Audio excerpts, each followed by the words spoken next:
guys, it's Dennis here with Collider Games. I'm here with Caboose. And your boy Dorian. Yep, we're here at E3. This is the last day. Actually, they're closing up shop in about 20 minutes. We're going to kind of go as we are. This is the Collider Games podcast. Obviously, we usually do it out of our studio. Yeah. You're usually on Skype. Right. You're here live in person. Yeah. We want to talk about E3, all the good stuff that we saw in E3. So basically, this episode, we're going to talk about kind of the best things we saw, the worst things that we saw. So let me talk about this particular subject, because I want to kind of get this right off the bat. I feel like this E3 had a lot of cool stuff, but we were watching and looking at stuff more 100%. than playing stuff. 100%. So there's going to be a lot of people out there when E3 is when the dust settles with E3 who are going to be like, that's what happened when PlayStation doesn't go. And this is what I told you, and I've told pretty much everyone. To anyone who is thinking that way, just go through it in your head. If PlayStation does show up this year, what are they going to show? Death Stranding, Last of Us Part 2, and maybe Ghost of Tsushima. I would bet my bottom dollar, I would bet everything in my bank account we don't get to play any of those games. Yeah. The issue this E3 was not that PlayStation wasn't here. The issue was that we didn't get to play a lot. A lot of the demos, a lot of the showcases and presentations that were shown to us, hands off. Everything was just a dev playing the game and us getting to experience them doing so. Yeah. And obviously, I'm not knocking them for doing that. I'm sure that some games, that's just how it has to be. But that's why this E3, when compared to the previous years, was as lackluster as it was, because we didn't get their hands on with anything. Yeah, I'm just hoping it's not a trend. You Me know neither. what I mean? That it's just happened to be in the development cycles of these popular games. Right. That they just happen not to have playable demos versus, well, guess what? We're worried about this and that, so they're going to hold back the playable demos for people, and then it's just going to be, because really E3, I mean, look, we go to Comic-Con, we love watching all the footage and the trailers that we get to see early.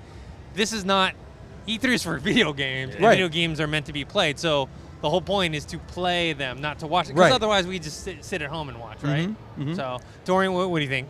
No, I completely agree with you. Like we're recording this now on a Thursday. I think I've only from the whole of E3 since Sunday, I've only played about 3 or 4, maybe 5 total. And most of them were today from the appointments we had. So overall, it's just a lot of presentation watching, a lot of just chilling. I mean, I was taking good notes. So I wrote down a lot of good shit though. But overall, it was mainly I only got to play 2 or 3. But and this is my second E3. My first E3 was last year, and I felt like this was. It felt, so going from that one, I think I played a newbie. Basically. So this was. I don't want to say not a letdown. Just a different different type of feel to it. Not necessarily I'm not upset. I'm upset. I didn't get to play a lot. Just different. I don't feel like it was a wasted trip or anything. Yeah. I'm not disappointed to come to E3. I had a lot of fun, and a lot of what we saw, even though it was hands off, was awesome. Yeah, there was some really cool things that was shown to us.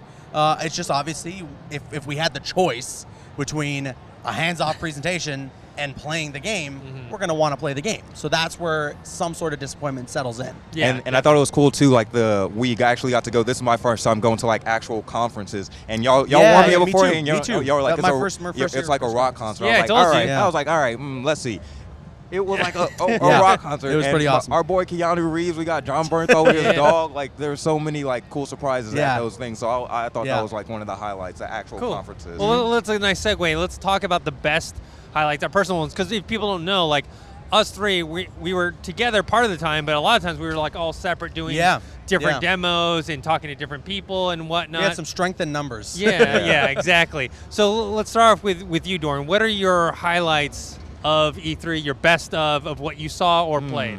Okay. And this includes all the way from, you and me went to EA Play on Saturday, so starting that Saturday all the way today on Thursday. Okay, so for the I guess one of the best for me, and I'm probably going to get crap for this, I think the Avengers. I really enjoyed the Avengers gameplay. That was probably one of the best for me. And also, John Wick Hex. Yes. That was a fun. That was a really fun game. Sleeper. It's going to be a sleeper hit. And, and it was cool too, because while we went back, I went twice, but when we went back the second time, they were literally judges just walking in, giving them awards. It was award after award. There was so many clapping in there. So that was one of my highlights. On what else? Wolfenstein Youngblood. Yeah. That was one of the. I didn't get to check that out. One of the few games that was one of the few games I got to play, and I was pleasantly surprised because I had no idea about what it was or anything like that going into it, and walked out of it like I got to pre-order this shit now because it was so dope. Another thing I'm looking forward to that I didn't get to play and that they barely showed anything was Deathloop. That looked incredible. Deathloop? So that was Yeah. We didn't get gameplay for that, but I agree with you. The concept of it and what was shown at Bethesda has me really intrigued. That and Ghostwire Tokyo sounds awesome. And then I guess the last one will probably be the Watch Dogs Legion. My girl Helen, oh nice, old ass lady. and then but that's one you watched a presentation of, not I played. Yeah. If I did a highlight of like my best play, and it would just be like Wolfenstein. I got to play a little bit of Rage 2. What else did I play? Oh, the Rage 2's already out. Yeah. No, not Rage 2. I mean Doom Eternal. No, dude, hold on. Borderlands 3. Borderlands 3. It's been a long day, guys. Yeah. It's been a long day. I'm sorry. But yeah, so I got to do a little bit. Did you try out the new character in Borderlands 3, the gunner? No. Who were you playing as?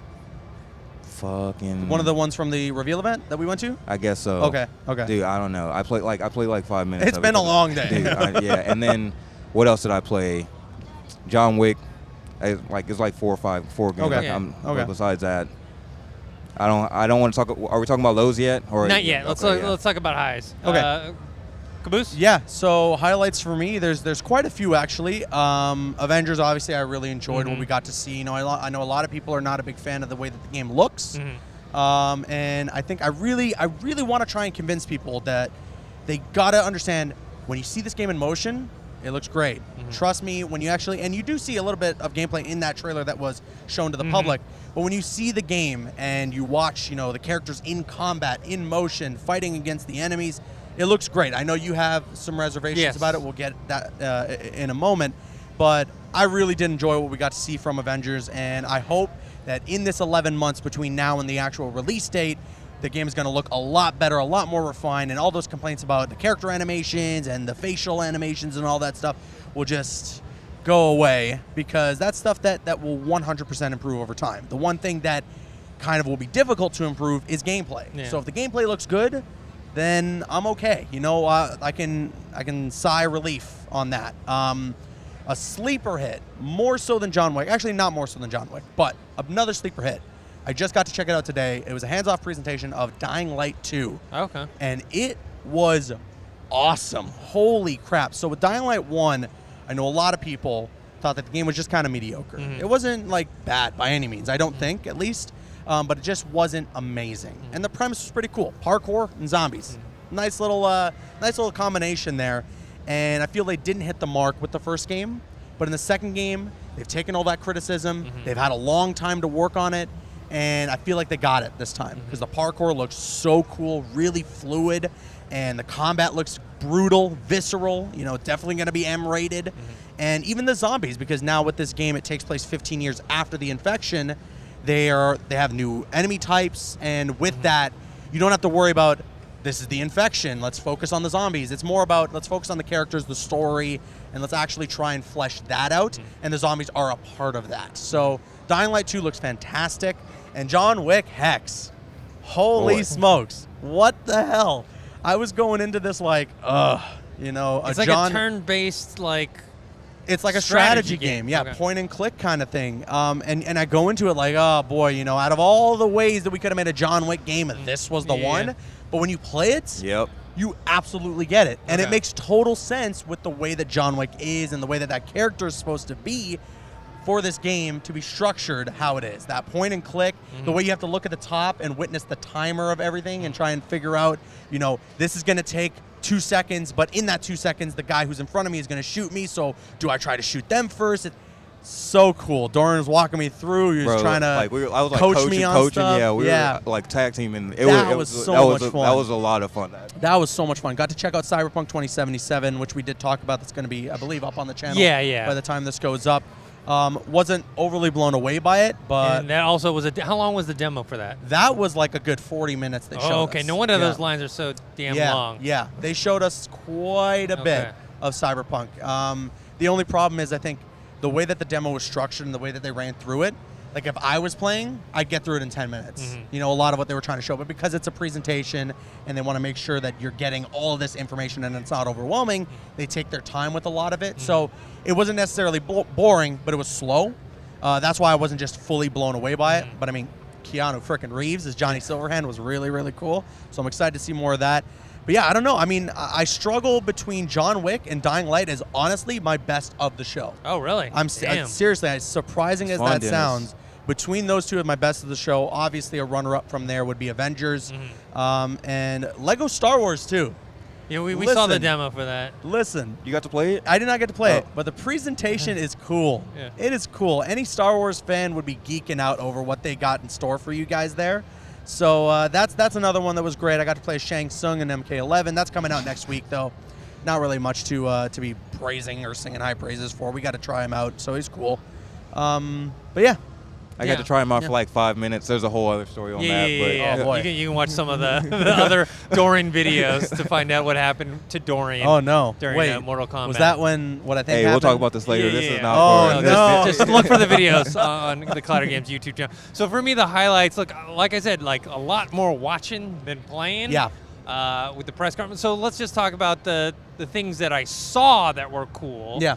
The Microsoft, like the obviously the presentation with Keanu Reeves Right. in the game, Yeah. Cyberpunk 2077, that was a highlight. The whole crowd went nuts in Microsoft Theater. For more than anything that was ever shown for the rest of that press conference. Yes. They lost their minds the most for Keanu. and then Keanu came out, so Yeah. that was a highlight. Someone said he was breathtaking. Went viral and shit. For me, and this is probably not going to be on too many people's lists because I'm just such a Fallout fan, but at the Bethesda conference when they did the Wastelanders and Nuclear Winter announcements, I played a little bit of the Nuclear Winter demo they have out right now. Oh, really? Yeah, so it is like Battle Royale, but it's, with Fallout style. So I got to ask you, because Fallout, like, not to knock it or anything, it's just not traditional as an FPS. Yeah. It's not a competitive FPS. No, yeah. Does it work as a battle royale? I mean, it's not going to be. It's not buttery smooth like an Apex Legends or Fortnite. It's not like that. It's like a cross where it's like, yeah, you can get away with it, but it's more about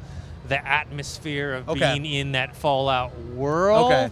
So you're definitely not going to be playing. Like, I don't think they're going to have like competitive play for this. You know what I mean? They're not going to go esports. No, with just Nuclear because Winter. I don't think it's that type of game. But it is a fun kind of distraction for Fallout fans, but I'm looking more forward to Wastelanders, which is supposed to have all the things that were missing from Fallout 76, which are the NPCs, the dialogue trees, the main mission quest, like all these things that I feel like a lot of diehard Fallout fans were missing, and they're adding. That's not coming out to the fall, so that's probably a highlight that for me, but probably less so for other people. Which still, you're a Fallout fan, so I get it, and I think it's unfortunate because a lot of what they did show, the new things that are coming to Fallout, look promising. Yeah, it's just, I think the game would have benefited a lot if it was delayed until this point. Yeah, if it was delayed a year and they came out with all of this stuff. Let's imagine if Fallout 76 came out at the end of this year and it already had Nuclear Winter and Wastelanders in it. Right. Then the backlash would have been much far less, or maybe non-existent. Right. So that was a highlight for me. And then for playable, like I said, I didn't play that much. I played. You got to try Doom Eternal. I tried Doom Eternal and Wolfenstein Youngblood. And so Doom, is a game that obviously I played the older versions. I didn't play 2016. Okay. And so it was kind of cool to play how crazy the game is. Yeah. Like it's just like batshit insanity. It's like the quintessential FPS, right? Yeah. Not going to be my favorite one because I always have Halo and Half-Life up there. My favorite FPS is all time, and I don't consider Fallout FPS. But it's like the quintessential ultimate FPS in the terms of it's super fast, it's adrenaline pumping, you're killing a lot of things, and the controls are buttery smooth. Yeah, yeah. And then Wolfenstein Youngblood, I like the co-op part of it. I like the story of it. I didn't get to play as much as I did for Doom, so that was there. So those are kind of my highlights. Okay. So let's go back to Dorian. What are kind of your low lights or things you're either disappointed in or didn't care for? I guess, but okay, disappointed. I wouldn't say I was necessarily disappointed. I guess the Ubisoft press conference in general, I was just a little bit underwhelmed. No Splinter Cell. That's probably the only thing underwhelmed. And then also I guess doing the Fortnite thing in general. This is the most physical exercise I've done in a year, and this is at an E3 gaming convention. Like, what's going on, bro? So that's probably another thing. Not getting to play as much Mortal Kombat, not getting to really test that out. Yeah. That's another thing. And I guess it's not. These aren't really lows. These are just things I missed, and I didn't get to do any like Nintendo stuff. I didn't get to try any of the Pokemon Sword and Shield stuff that I really wanted to do. I totally forgot to mention that's another high of mine for sure is Ultimate Alliance 3. Okay. Did you have a hands-on demo? Or was I did. Yeah, hands-on. Oh, hands-on. Nice. I had a ton of fun with Ultimate Alliance 3. It brought me right back to the first two games. Feels exactly like the first two games. Graphically, obviously, a bit of a step down. I wish we would have gotten a more modern-looking Ultimate Alliance game, but. That was a ton of fun. Sorry, continue. No, I think that was it. That was it. Okay, yeah. I don't really have that many looks because I didn't. Yeah. Besides, I didn't really get to test out much, so I don't like. Okay. I guess my disappointment wasn't really there. Lows. So I don't. There's not anything that I hated, or just like. There's not even anything that I just genuinely didn't like. But they're definitely the one game that stands out to me where I was like, I'm not as impressed as I thought it would have been. Was something I just tried out was Ghost Recon Breakpoint. Oh. That. I think it needs a little work, that game. It needs a little bit of work. I do think when all is said and done, come October 4th, it probably will be a lot more of a fine-tuned, refined game. And I'm sure it will definitely be a step up from Ghost Recon Wildlands. But I'm still not too sure, based on what I got to try out, how I'm going to feel about this game overall. I hope John Bernthal, though, is going to be the saving grace to it. It was so cool to see him at the Ubisoft press conference, walking out with his dog. That was awesome. But yeah, I mean, and just agreeing with you, the Ubisoft press conference was disappointing. I just didn't like how they ended it. They just went from all right, here's a new game we don't like have any idea about, and then they cut to that back to that showcase of T-Pain and Lil Yachty, like. And if you were in the chat for the live stream, because that was the one we weren't live for. The chat was like Splinter Cell, I'm waiting for Splinter Cell, and then nothing. I'm so surprised. Yeah. They didn't. I thought at least they were just going to do the night vision, sound. Yeah. And then let that be it. Just give me the title. You don't even need to show me anything. Just tell me, hey, it exists. And people are working on it. Yeah. I just wanted similar, last year's Bethesda conference when they just said Elder Scrolls 6. Like, okay. Yeah. Cool. I know it exists. You're working on it. That's all I need to know. Just give me that update. And that's why I was a little disappointed. But, I mean, Watch Dogs looked great, so I guess that saved them a bit. But the problem with that was, and we talked about this in our recap and review, they put Watch Dogs like up front, right? So it was like their strongest thing up front, and then they kind of like faded off, and there was like some Just Dance mobile and games and stuff. Which, I mean, mobile games is fine. Like I get it, but I mean, I don't know. It was a real kick in the teeth to be showing Sam Fisher and whatever that mobile game was, and to have the Splinter Cell character on stage for a mobile game and not show Splinter Cell. When they showed him in that mobile game, I was like, oh, for sure they're going to give us Splinter Cell now. Because they put it in everyone's mind, and everyone cheered in the crowd when they saw him. That was the only thing that woke up the crowd a little bit from that demo. But yeah, I think overall, I mean, that was one of my lows. I think overall the presentation itself, they seemed like they were just kind of going through the motions, and like maybe they knew they didn't have that much, and they're like, all right, hurry up, get this over with, and whatnot, and not having Splinter Cell and knowing that people would be disappointed, they're just like, okay, let's finish. Because I remember you had predicted you were predicting maybe Ubisoft was going to have one of the strongest press conferences. Right.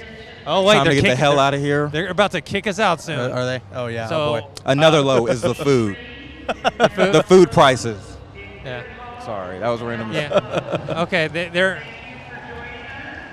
about to close this thing, so we're gonna start wrapping up right here. Big man's coming out to get us. Some of our lows, and we'll talk more on next week's episode of the Collider Games podcast. This is Dorian, this is Caboose, I'm Dennis. Thanks for listening, thanks for watching, and we'll see you guys next time.